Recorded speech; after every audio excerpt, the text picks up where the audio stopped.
All right, Nabil, you can go ahead and welcome everybody. All right, so hello everyone. Welcome to À la tête du changement à travers le monde avec la lauréate du Orchid Global Participation Fund, Université virtuelle de Côte d'Ivoire. I'm Nabil Ksibi. I'm engagement lead at Orchid. So before we get started, I'd like to bring your attention to some features available during the webinar to enhance your experience. The first is closed captioning and translated captions. These features will allow you to enable audio captions and translate those captions into few different languages. To enable that, click on the Show Captions button on your Zoom toolbar. And we also have a dedicated question and answers channel, and we invite you to submit your questions throughout the session. To do so, just click on the question and answers button in the Zoom bar. And you can also view the questions about that other attendees wrote and have submitted, and upvote your questions you're interested in, and add comments. We have some helpful documentation available to assist you in assessing these features, which is available in resources in the Zoom toolbar, and also available sorry, in the sources tab as speaker profiles for today's presenters. Sorry. Finally, the session is being recorded, and the recording, along with the session materials, will be shared after the session. So that's the English version. I'm going to go quickly with the French version. Donc, bienvenue à toutes et à tous à la tête du changement à travers le monde avec la lauréate du Orchid Global Participation Fund, qui est l'Université virtuelle de Côte d'Ivoire. Je suis Nabil Ksibi, responsable de l'engagement chez Orchid. Donc, avant de commencer, je voudrais attirer votre attention sur certaines fonctionnalités disponibles pendant le webinaire pour améliorer votre expérience lors de votre participation. La première est le sous-titrage et la traduction des sous-titres. Ces fonctions vous permettent ou d'activer les sous-titres audio et les traduire en différentes langues. Pour les activer, cliquez sur le bouton Afficher les sous-titres dans la barre d'outils Zoom. Nous avons également un canal dédié aux questions et réponses et nous vous invitons à soumettre vos questions lors de la présentation ou après la session. Et pour ce faire, cliquez sur le bouton Q&A dans la barre d'outils Zoom. Vous pouvez aussi consulter les questions soumises par d'autres participants, voter pour les questions qui vous intéressent et ajouter les commentaires. Nous avons à la disposition ou à votre disposition une documentation utile pour vous aider à accéder à ces fonctionnalités et qui est disponible dans la section ressources de la barre d'outils Zoom. Vous trouverez également dans l'onglet ressources les profils des intervenants d'aujourd'hui. Enfin, cette session est enregistrée et l'enregistrement ainsi que les supports de la session seront partagés après la session. Donc, comme je disais, je suis Nabil Sibi, je suis modérateur de cette session. Nous avons avec nous aujourd'hui Dr Cécile Koulibaly, qui est le directeur ou directeur député de la librairie de l'UVCI, qui est l'Université virtuelle de Côte d'Ivoire. Et Dr Cécile, aujourd'hui, va nous parler de son expérience, de l'expérience de l'UVCI par rapport à l'adoption d'Orchid et par rapport à l'utilisation et la promotion d'Orchid à travers le Global Participation Fund ou bien le Fonds de participation globale d'Orchid. Donc, Dr Cécile va nous présenter ou partager avec nous comment l'UVCI a postulé pour ce fonds, comment l'UVCI a entendu parler de ce fonds, donc tout ce qui est en rapport avec le financement, disons, et l'interception de ce fonds. Et puis, il y aura une partie par rapport à la réception du financement et début de projet, donc comment l'UVCI a reçu ce financement, comment l'UVCI a maintenu ce projet, les obstacles que l'UVCI a rencontrés et puis à quoi ressemble l'équipe du projet et comment Dr Cécile a formé cette équipe de trainers ou bien de formateurs qui ont fait la formation concernant Orchid à l'UVCI. Puis juste après, nous allons juste parler de l'avancement actuel du projet, là où on est maintenant. Et en fin de partie, nous allons discuter un peu sur les plans, les objectifs futurs du projet, quelles sont les mesures que l'UVCI a prises pour bien garantir la pérennité du projet, disons, et quels sont les objectifs pour l'avenir pour l'UVCI pour bien bénéficier, disons, de ce projet et pour avoir un plan soutenu par l'université et même au plan national. Donc, sans trop tarder, je vais donner la main à Dr Cécile et nous allons commencer par la petite présentation de Dr Cécile et nous avons l'un des formateurs qui ont participé au projet avec Dr Cécile qui va intervenir à un moment de la présentation et qui va nous décrire encore plus les b.a.-ba du projet et comment on en est arrivé là. Docteur Cécile, vous pouvez engager maintenant. Vous pouvez commencer. Merci Nabil. Merci à ORCID et particulièrement au Fonds Global Participation Fund qui nous donne l'opportunité d'être à cette tribune aujourd'hui. Et je voudrais dire merci vraiment à l'organisation ORCID pour cette opportunité. Merci également au président de l'Université virtuelle de Côte d'Ivoire qui a cru que c'était une bonne démarche de l'intégration des ORCID et qui a soutenu le projet, ainsi que le professeur Fernand Kwame, voilà, le directeur des affaires académiques et pédagogiques de l'Université virtuelle, qui nous a soutenus dans la coordination des activités de ce projet. Alors, après ces remerciements, nous passons directement au contexte dans lequel nous étions quand on démarrait ce projet. On voit que l'université virtuelle a été créée en 2015.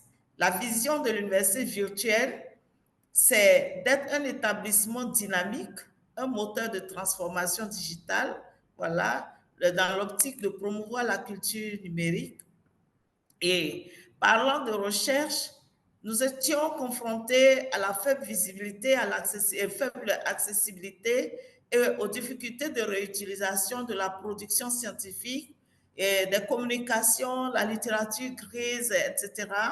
Et selon l'AFD annonce que seulement 3% de la production africaine est accessible et visible à cause de la faible existence de plateformes, etc. Donc, en Côte d'Ivoire, après la création de l'université virtuelle, la volonté politique avait compris également, après une période de crise sociopolitique, qu'il était nécessaire d'intégrer l'innovation du numérique dans les bibliothèques et d'aller vers la mutualisation. Donc, le référentiel national a été créé, la bibliothèque virtuelle de l'enseignement supérieur et de la recherche scientifique de Côte d'Ivoire, et que je coordonne. Et pendant la période de Covid, ajoutée à cette période de crise, on a clairement compris que les chercheurs ont besoin à tout moment d'accéder, les chercheurs ont besoin de leurs données visibles, etc. Et donc, pendant la COVID, cet outil a été vraiment au service de toute la communauté scientifique en Côte d'Ivoire et à travers le monde. Alors, nous disons toujours qu'à l'université virtuelle Nez Numérique, nous sommes engagés dans la mise en œuvre de la science ouverte qui a débuté de manière opérationnelle depuis certaines décennies, mais en ces 2 dernières décennies.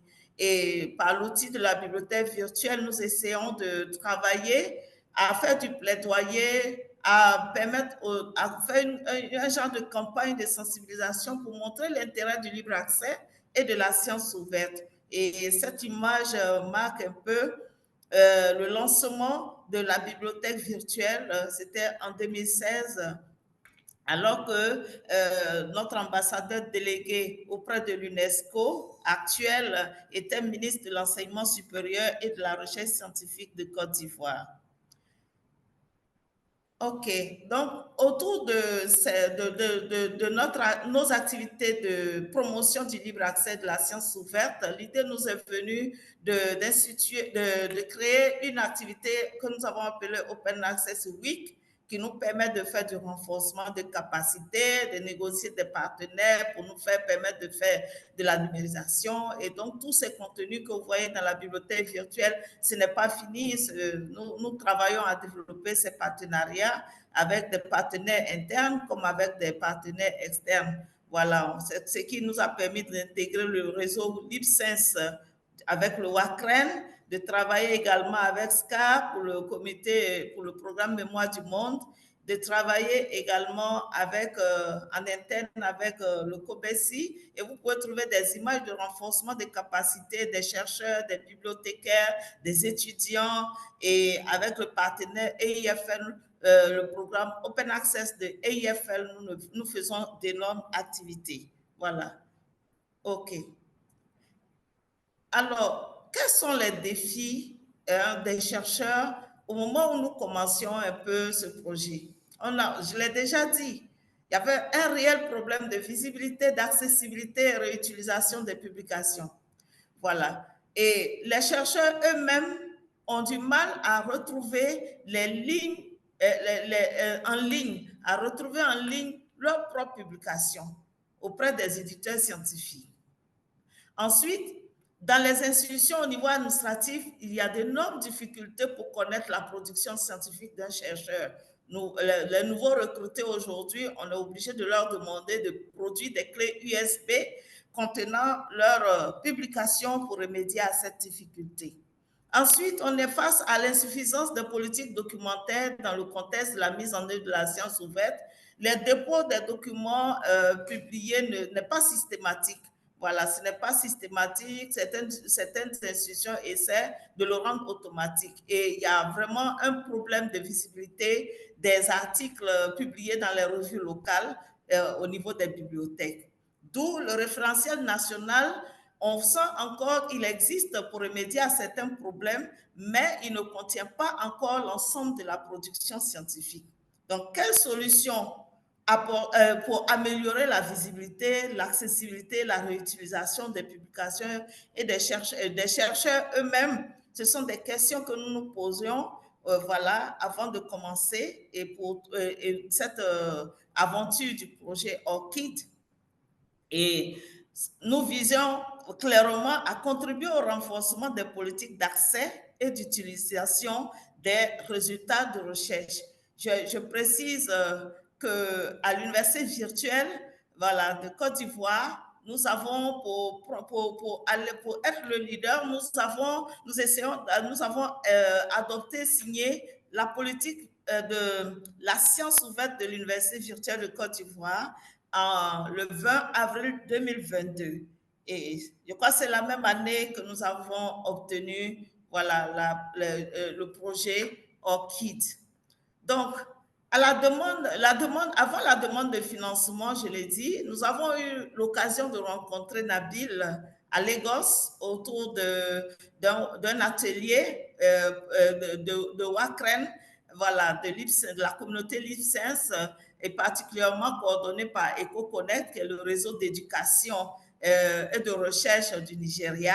Nous avions été invités, on était 3 personnes, voilà, un collègue documentaliste et moi-même, plus le gestionnaire, le manager du système informatique de la base de données de la bibliothèque virtuelle. Et à cette occasion, nous avons suivi avec attention la présentation qui avait été faite par Nabil et qui portait sur le rôle de ORCID pour l'institution et le chercheur. Et donc, après cette intervention, nous avons gardé le contact avec Nabil et nous l'avons invité à participer à notre édition de 2020 de l'Open Access Week. Et pendant qu'il faisait la présentation, malheureusement pour nous, elle a été perturbée par des raisons techniques. Et donc, nous sommes restés sur notre fin. Nous n'avons pas pu vraiment bénéficier de toute la démonstration qui venait de commencer.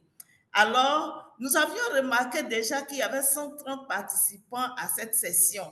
Et 130 participants, il y avait, n'étaient pas tous de la Côte d'Ivoire, puisque nous sommes une université ouverte. Notre infrastructure, lorsque nous lançons une activité, nous l'ouvrons à tous les pays. Alors, il y avait des participants du Niger, du Burkina, que nous avons identifiés, et du Mali également.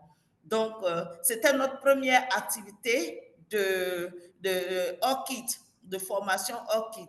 Donc, l'appel à candidature de Global Participation Fund était pour nous une opportunité belle et idéale. Donc, pour préparer notre candidature, nous avons fait un travail collaboratif.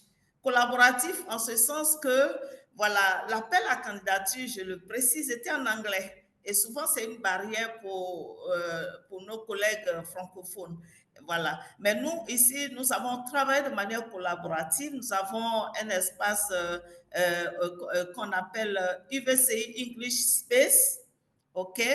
Et nous avons également travaillé avec le service financier pour voir un peu les propositions qu'on nous faisait, quelles sont les activités préliminaires. On a essayé de voir au niveau prévisionnel qu'est-ce qu'il fallait faire.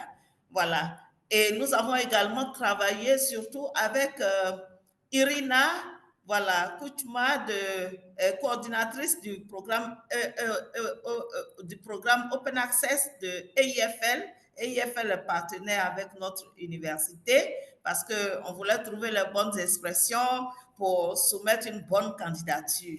Donc, disons qu'après tout ce travail, la candidature a été acceptée par notre hiérarchie et validée également.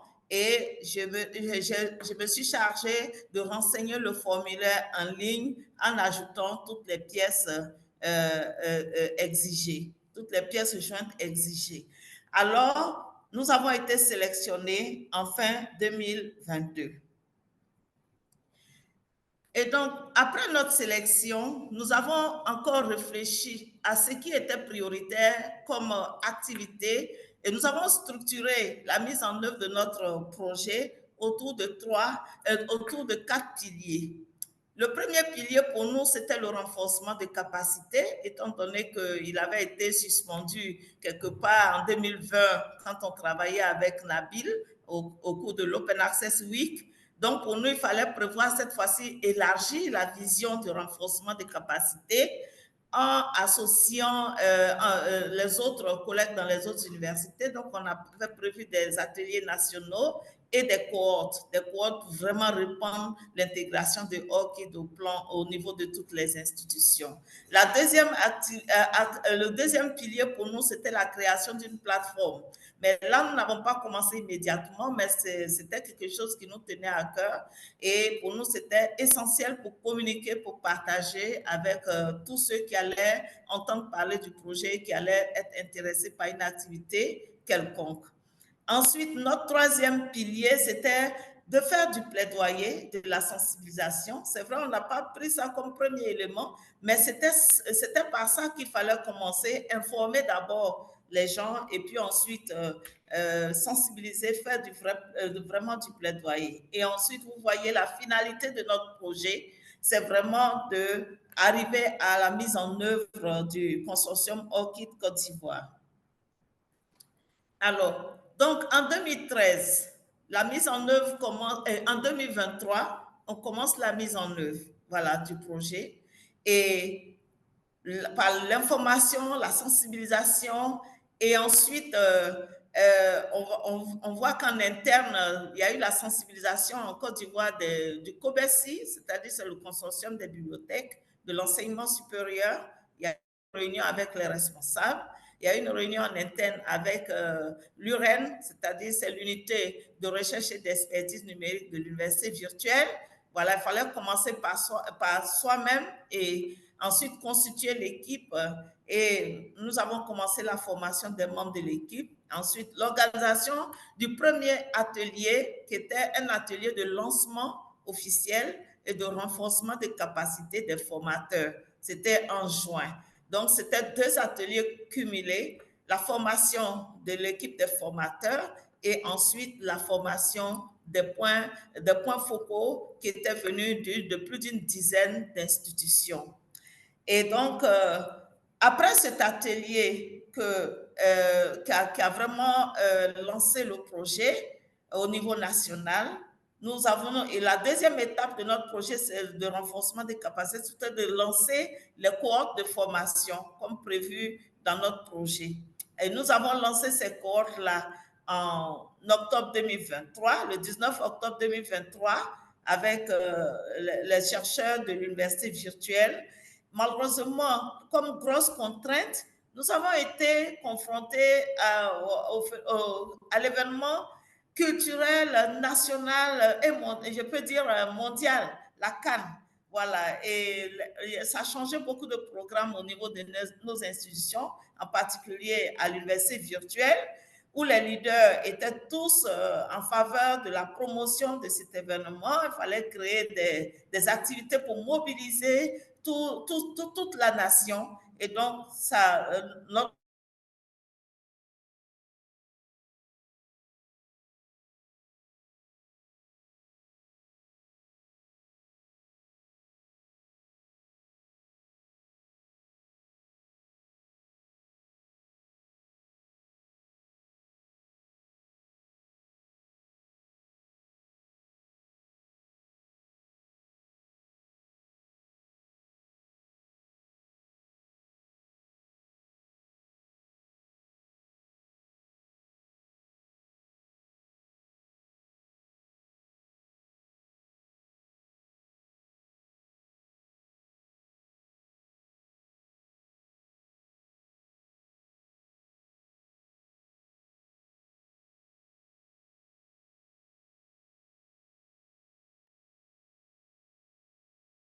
Je ne sais pas si c'est juste moi, mais je n'entends plus le docteur Cécile, donc je crois que c'est un petit problème ou petit souci de connexion.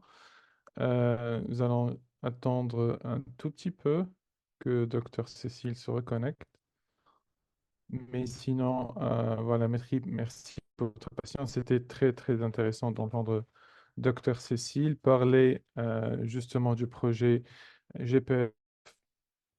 Et surtout, ce qui m'a intéressé, je vais aussi poser la question à docteur Cécile dès qu'elle sera c'est en bon? ligne après. Donc voilà. Je suis, Oui, docteur je suis Cécile, reconnectée. vous pouvez nous entendre? Oui, oui, Oui, oui, je vous vous êtes entends. connecté. OK, je peux Voilà, continuer. donc s'il vous plaît, oui, partagez encore votre écran et continuez. D'accord, OK.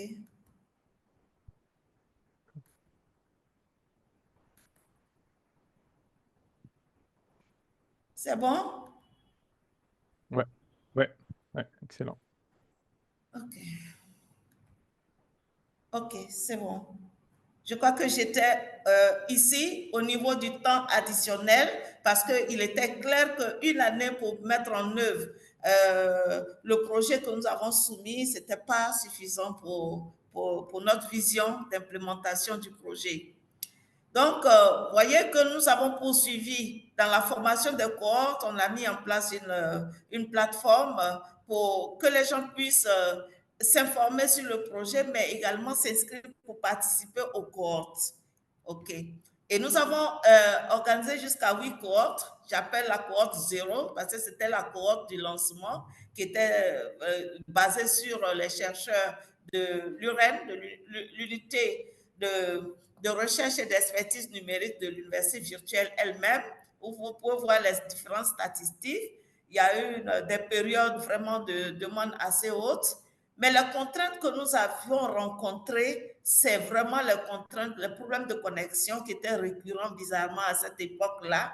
Mais malgré tout, nous avons pu atteindre le chiffre de 716 participants aux différentes cohortes. Vous avez les dates qui sont là, aux différentes cohortes. Alors, notre campagne de sensibilisation et de plaidoyer a été marquée au cours de la, comment on appelle, la conférence, les journées scientifiques du CAMES. Le CAMES est un organe d'évaluation des chercheurs, ça leur permet de monter en grade. Et ils organisent des conférences, des journées scientifiques. Et par enchantement, nous avons profité de cette conférence-là pour aller faire de la sensibilisation, rencontrer les décideurs et tout ça. Et notre stand a recueilli 300 visiteurs et plus de 100 personnes ont été formées à ces journées scientifiques-là. Voilà, ces personnes sont intégrées dans les statistiques que je viens de présenter. Et vous pouvez voir ici l'équipe des formateurs, moi-même, et puis Dr Gérard Béou, qui est maître de conférence à l'université virtuelle, qui est formateur, qui va prendre la parole tout à l'heure.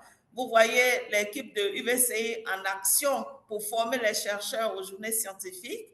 Et ce qui nous a vraiment marqué, c'est la visite du stand par Monsieur le ministre. Vous voyez le ministre en cravate rouge et le président de l'université virtuelle juste à côté pour expliquer l'intérêt et les enjeux de ORCID, pour expliquer comment l'importance pour que l'ORCID soit intégré dans les pratiques des universités. Et il y a le professeur Kwame Fernand qui coordonne, qui nous booste un peu dans la mise en œuvre de ces activités qui est juste après. Donc, ces trois personnalités présentes au stand, voilà, nous aussi, nous étions là, mais c'est le président de l'université lui-même qui a expliqué au ministre ce qu'était le projet ORCID.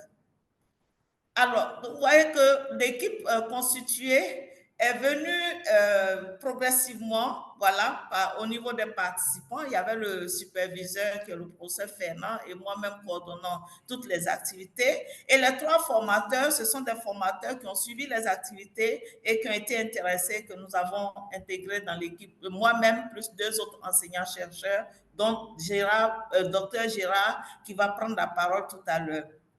Et ce qui est intéressant également, c'est que dans chaque université maintenant, parmi les 716 participants, nous avons des personnes ressources, des personnes qui ont participé à différentes activités, soit aux cohortes, soit aux journaux scientifiques, soit à l'atelier de formation des formateurs. Donc aujourd'hui, au moins dans chaque université en Côte d'Ivoire, on a déjà entendu parler de ORCID, de l'intérêt et des enjeux, même si ce n'est pas encore totalement suffisant. Il faut poursuivre.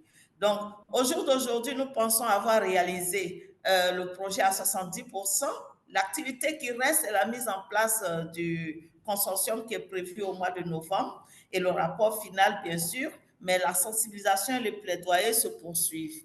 Voilà, vous pouvez voir vraiment des chiffres sur les 716 personnes que nous avons eu à former. Voilà, il y a 187 qui ont accepté de répondre à un questionnaire que nous avons soumis après la formation.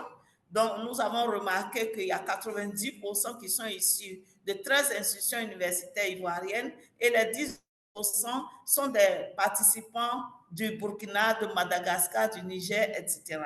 Donc là, vous voyez à la question, avez-vous un identifiant ORCID? Ils ont répondu à 74,9%. On aurait dû poser la question avant. C'est-à-dire que ce sont des gens qui avaient déjà participé à la formation. Mais ce qui est intéressant, nous leur demandons, est-ce que la formation a été utile? Ils répondent vraiment à presque 100%, c'est 17,6%. Ils ont trouvé la formation très utile. Et ensuite, souhaitez-vous une assistance ou formation en termes de développement de capacité sur ORCID? Vous voyez qu'on retrouve encore 73%. Ça veut dire qu'il y a une cohérence dans ces réponses. Il y a un besoin de formation, voilà, de formation des chercheurs, des bibliothécaires. Il faut poursuivre la formation. Ensuite, vous voyez, êtes-vous prêt à accompagner notre action de sensibilisation et de plaidoyer.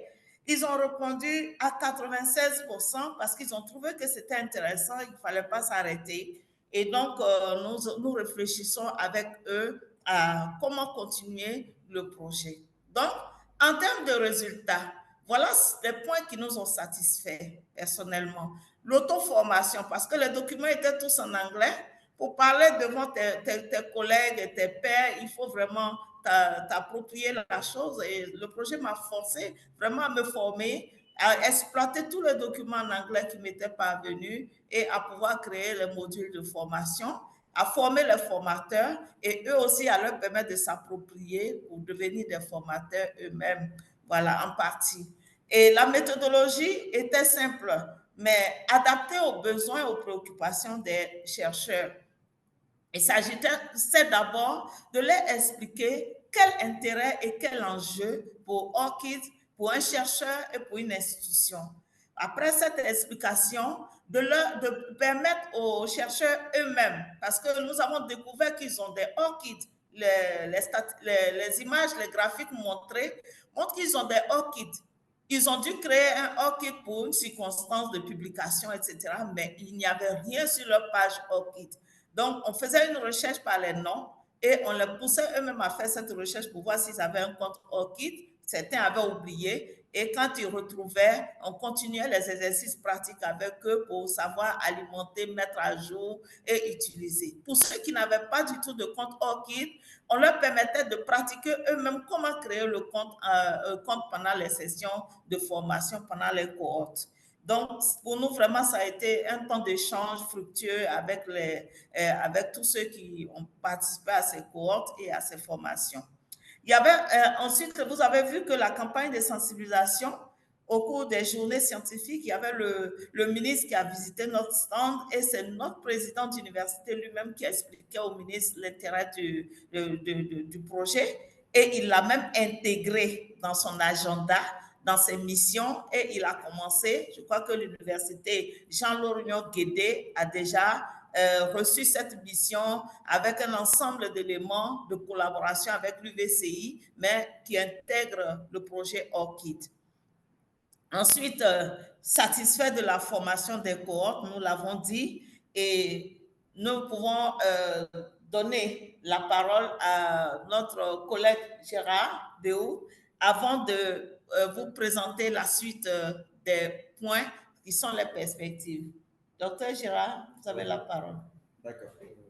Bonjour à tous, est-ce que vous m'entendez? Allô? Oui, oui, on vous entend, docteur. D'accord, merci beaucoup pour cette réunion, merci pour cette formation. Je remercie Dr Cécile qui m'a permis vraiment de m'initier à cette formation. Ça m'a permis, au départ, il faut dire que j'avais un compte ORCID, mais qui était inactif. Après la formation avec Dr Cécile sur le renforcement des capacités, ça m'a permis vraiment de m'intéresser à la chose. Ce qui m'a permis avec, je vais dire, mon côté informaticien, parce que moi, il faut dire que je suis informaticien. Donc, ça m'a permis de pousser ma recherche au niveau de la plateforme. Donc, ça m'a permis de prendre en main véritablement la plateforme et de chercher à comprendre les différents éléments de la plateforme.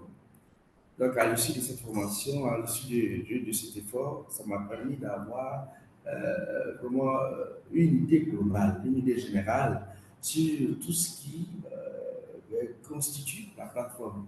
Et à l'issue de ça, j'ai pu aider Mme Cécile à faire la pratique, surtout au niveau de la formation des formateurs. Aujourd'hui, si on veut parler, il faut dire que je me suis approprié même de la chose. Ça m'a permis même, aujourd'hui, je peux représenter Mme Cécile, même si elle n'est pas disponible, je peux vraiment la représenter. Et je remercie également l'équipe qui ont décidé vraiment de nous aider en ce sens, parce que nos recherches n'étaient vraiment pas visibles. Et aujourd'hui, l'engouement est tel que si on parle maintenant d'ORCID, les gens savent également que l'UVCI est maintenant la référence.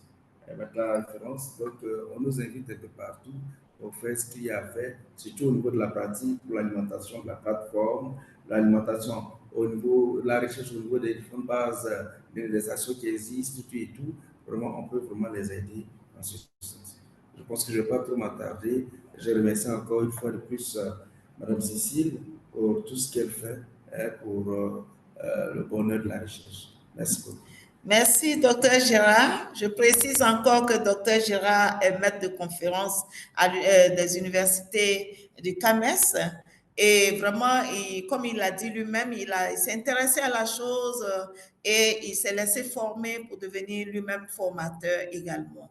Donc, ce n'est pas difficile et nous sommes disponibles pour partager cette expérience de formation avec tous les autres pays qui seront intéressés.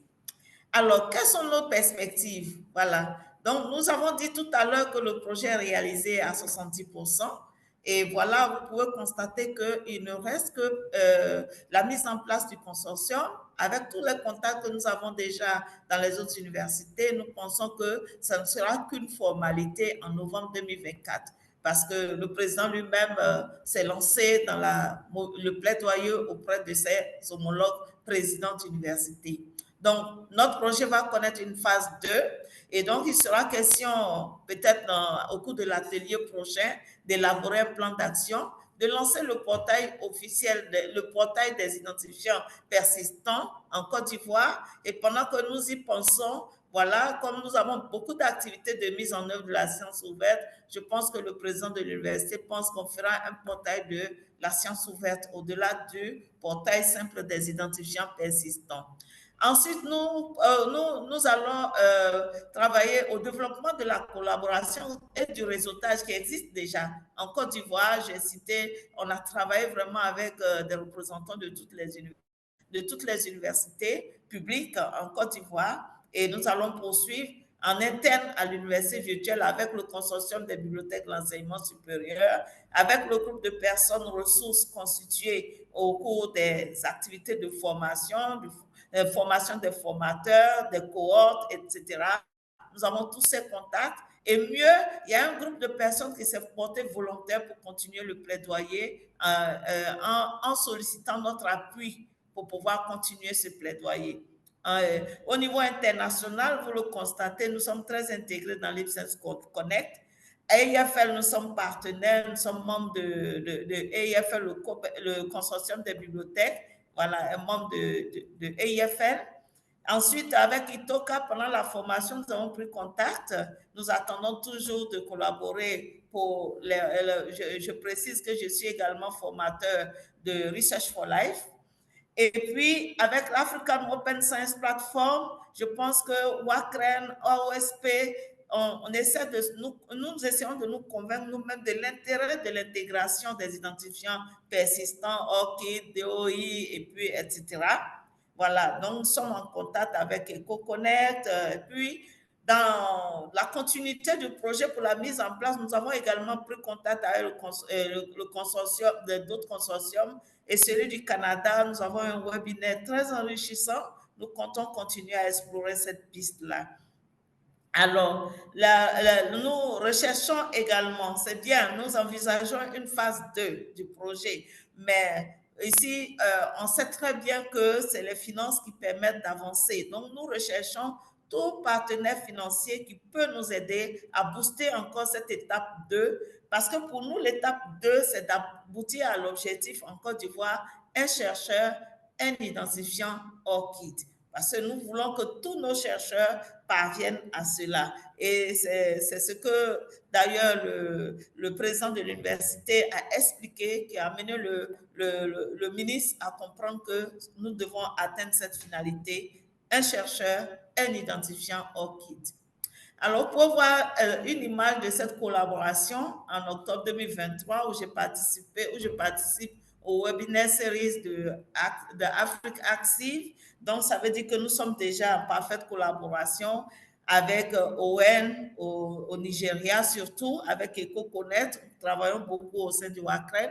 Et donc, ici, c'est juste pour dire que nous avons déjà l'appui institutionnel. Il n'y a plus d'efforts à faire, c'est déjà d'apporter un plan d'action et de mettre en œuvre mettre en place le consortium et ensuite de mieux nous organiser et impliquer les autres institutions. Voilà, j'ai déjà parlé de ces appuis dont nous avons bénéficié et de ces contacts pour la collaboration future que nous avons effectués. Je pense avoir épuisé les points que je voulais soumettre à votre attention au niveau de notre partage d'expérience et je reste disponible pour permettre à tous les participants d'approfondir un peu ce que nous venons de partager en posant des questions. Et donc, voilà, je vous remercie. Merci. Merci pour votre aimable attention. Merci. Merci, Dr Cécile. C'était vraiment excellent de voir l'expérience de l'UVCI par rapport au Global Participation Fund ou le Fonds global de participation d'Orchid.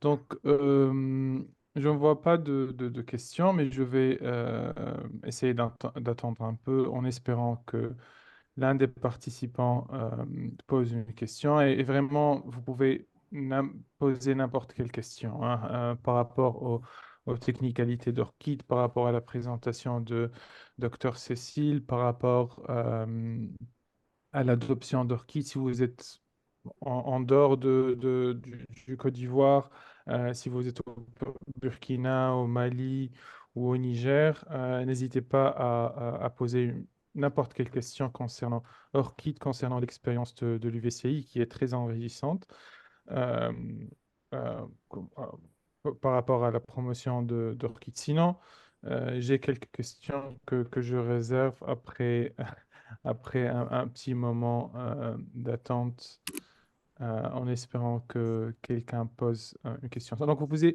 utiliser le chatbox, ou bien vous pouvez lever la main pour poser votre question. Et je vois que Kofi Kouame veut poser une question. Monsieur Kofi, donc, veuillez bien poser votre question. Si on peut... si vous pouvez disons, activer le micro et poser votre question. Oui, oui. Je ne sais pas si on m'entend. Oui, oui, on vous entend très bien. Oui. Ouais. D'accord. Bonjour à tous. Ben, je remercie Dr Cécile pour sa présentation. Je suis Kwame Kofi de l'Université Jean-Louis Guédé de Côte d'Ivoire. Alors, moi, j'ai deux petites questions. Dans sa présentation, elle a parlé tantôt de l'insuffisance des politiques documentaires.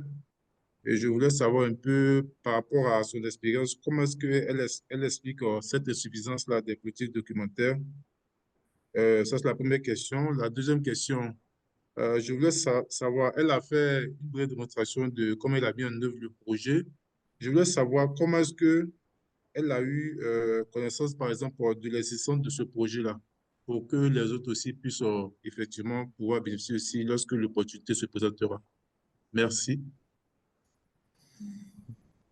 Docteur Je Cécile, vous voulez réponds répondre? Ouais, automatiquement, Nabil. ouais, allez-y, oui, oui, oui.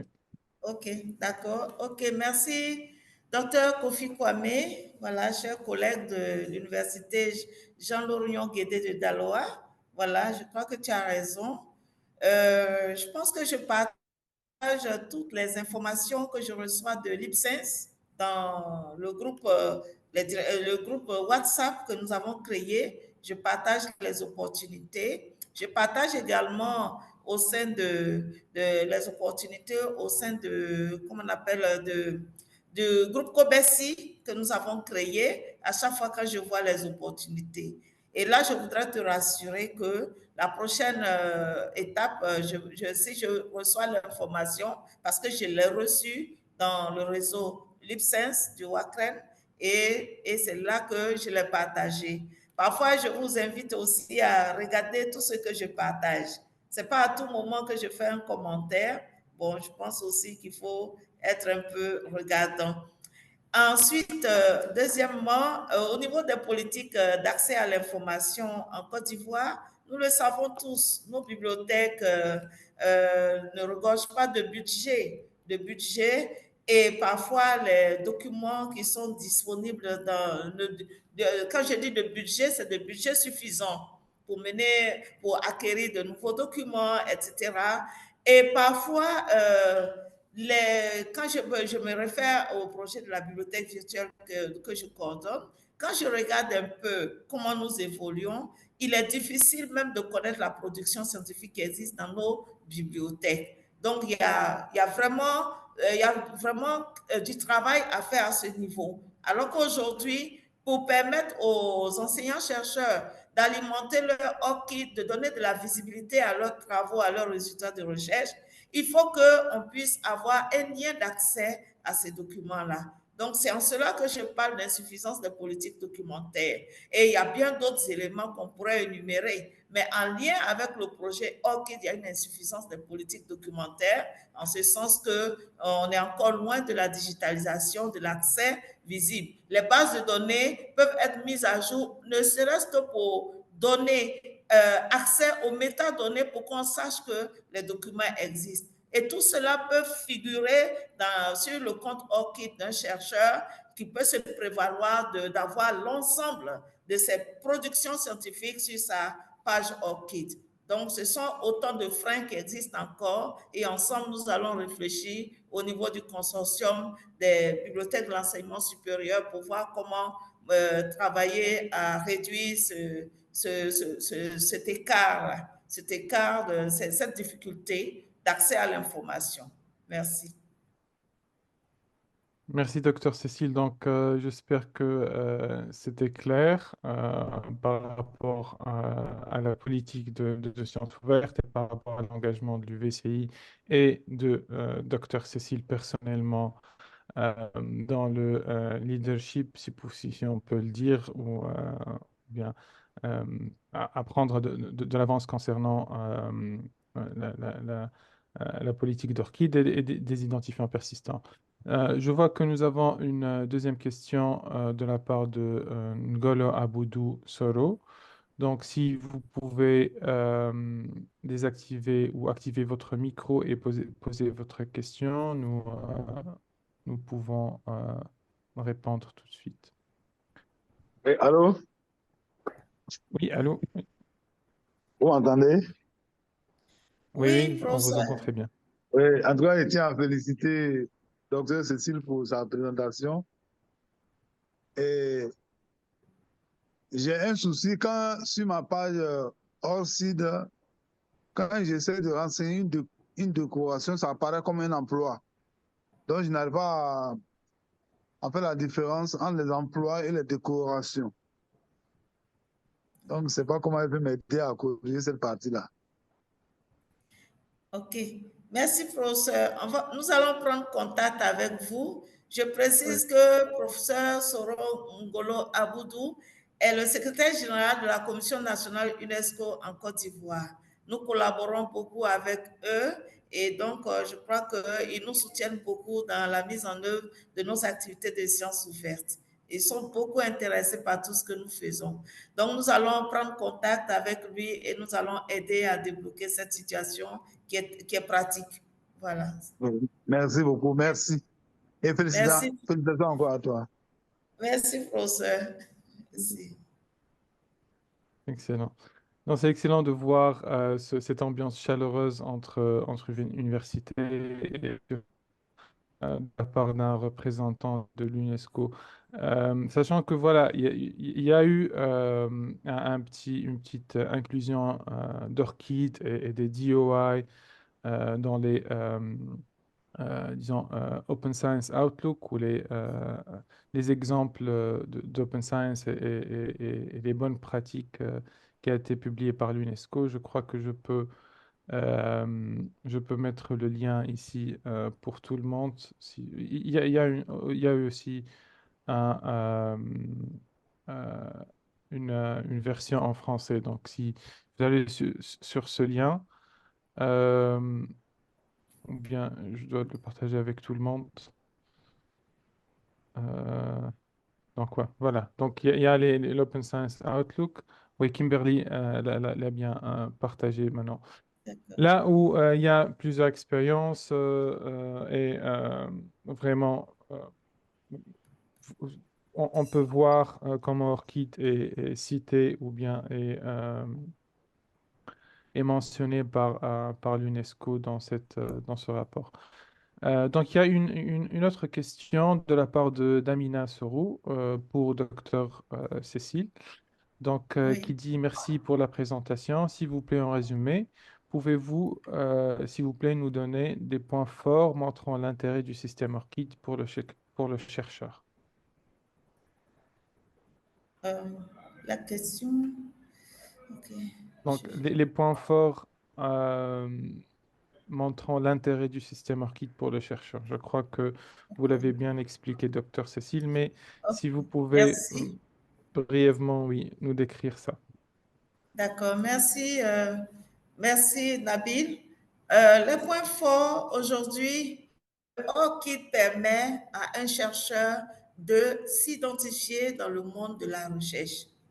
D'abord, c'est un code alphanumérique, etc. Il est assez long, mais c'est comme un lien et que vous pouvez mettre sur vos publications, ainsi de suite. Et tout, il vous permet de mettre à jour vraiment toutes vos activités de recherche et également d'y mettre vos publications, voilà, vos articles, vos préprints et tout ce que vous produisez au niveau de la recherche. Cela appartient au chercheur de rendre ce qu'il met sur sa page ORCID soit en libre accès, soit en accès fermé. On ne vous oblige pas à le faire. Mais l'avantage, un des avantages, je ne vais pas reprendre la formation, un des avantages, c'est que si vous avez un identifiant ORCID, il vous met en interconnexion avec tous les systèmes de publication.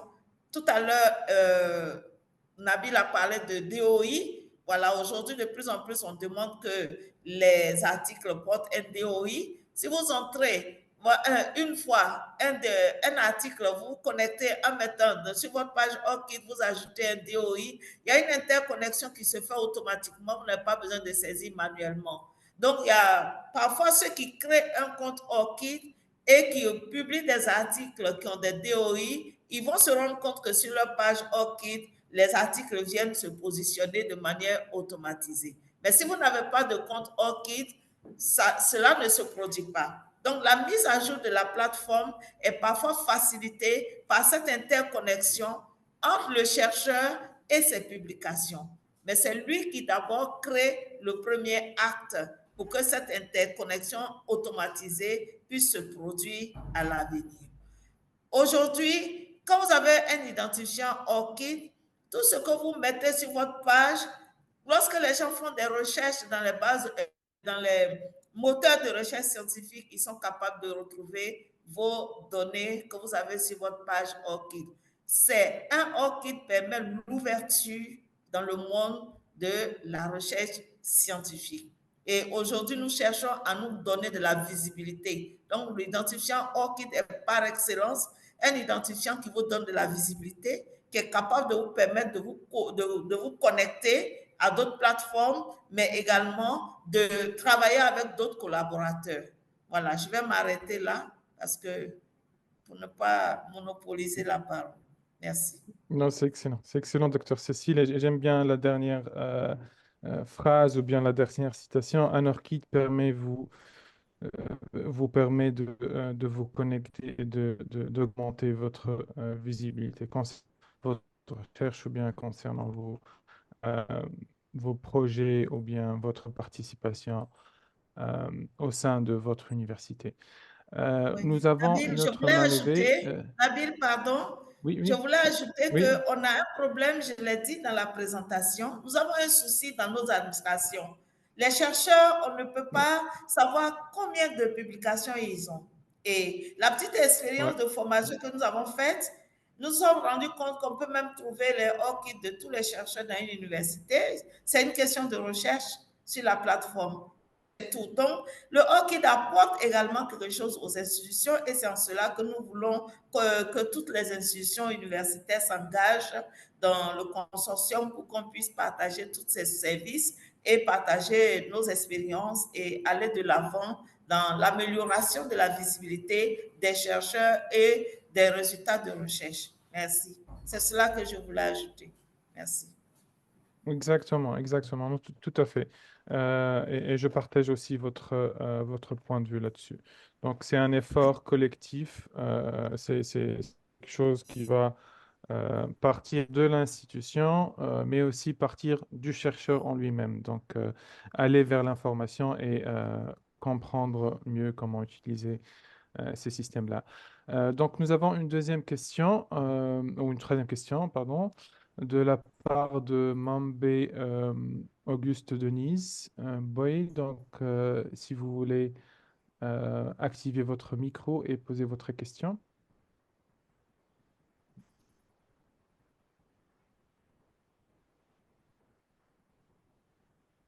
Vous me recevez? Oui, oui, Allô? excellent.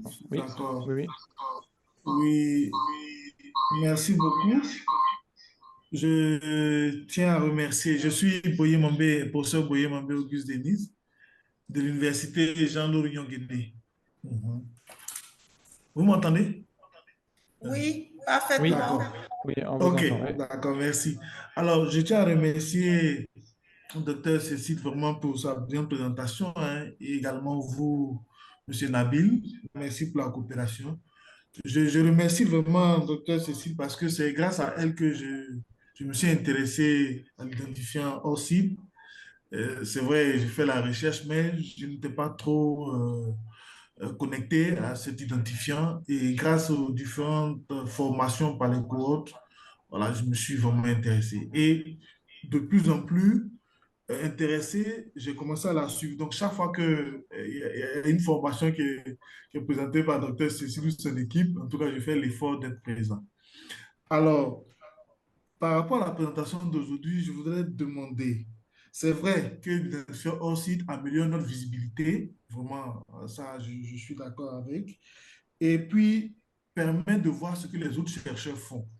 Est-ce qu'on ne peut pas dire que le consortium hors site qui sera mis en place peut-il nous aider dans l'orientation des projets de recherche ou peut-être identifier des projets porteurs? Est-ce que, de par ton expérience, cette question que je pose, ou bien cette réflexion que je pose, est-ce qu'elle peut être d'actualité? C'est-à-dire le consortium qui sera mis en place, peut-il nous aider à orienter les projets ou même peut-être à identifier des projets porteurs? Voilà, voilà. C'est un peu la préoccupation que j'ai. Merci, professeur. Voilà. Nabil, je peux répondre? Oui, oui, bien sûr, allez-y, allez-y, oui. D'accord, merci Nabil. Donc, je dirais que il faut retenir en premier lieu que l'identifiant ORCID t'offre, il faut dire même la plateforme ORCID te permet de retrouver d'autres chercheurs qui travaillent dans les domaines qui sont les tiens. Parce que réellement, c'est une plateforme, nous, on l'a exploité, Gérard et moi et d'autres chercheurs, on s'est rendu compte qu'on peut faire beaucoup de recherches et par les domaines et par le nom des enseignants-chercheurs, on peut retrouver des collègues qui travaillent sur certaines thématiques, etc.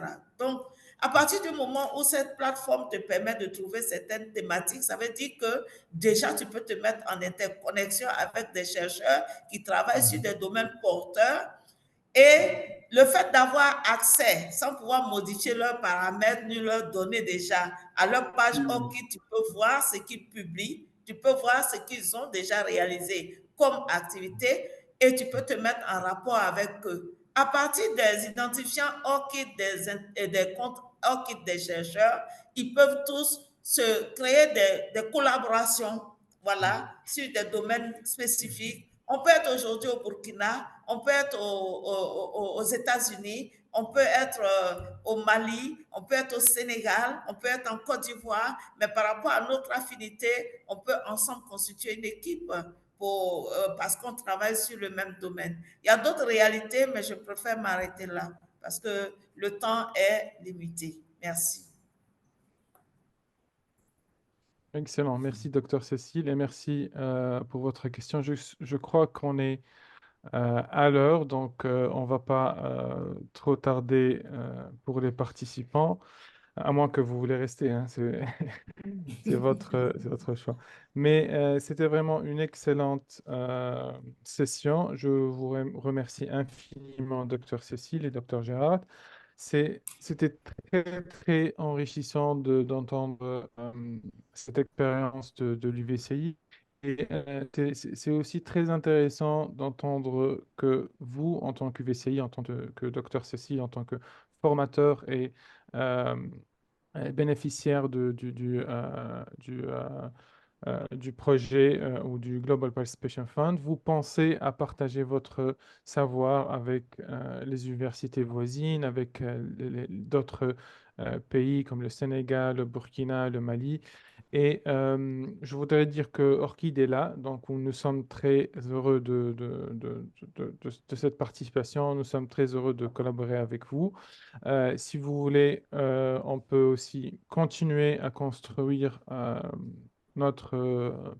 disons, notre savoir et le savoir que nous voulons partager avec la communauté concernant la recherche ouverte, concernant les identifiants persistants, les DOI, ORCID, etc. Parce que tout est interrelié et tout marche dans l'ensemble, disons, pour le bien du chercheur, de l'auteur, de la visibilité du travail et de la visibilité et dissémination de l'information.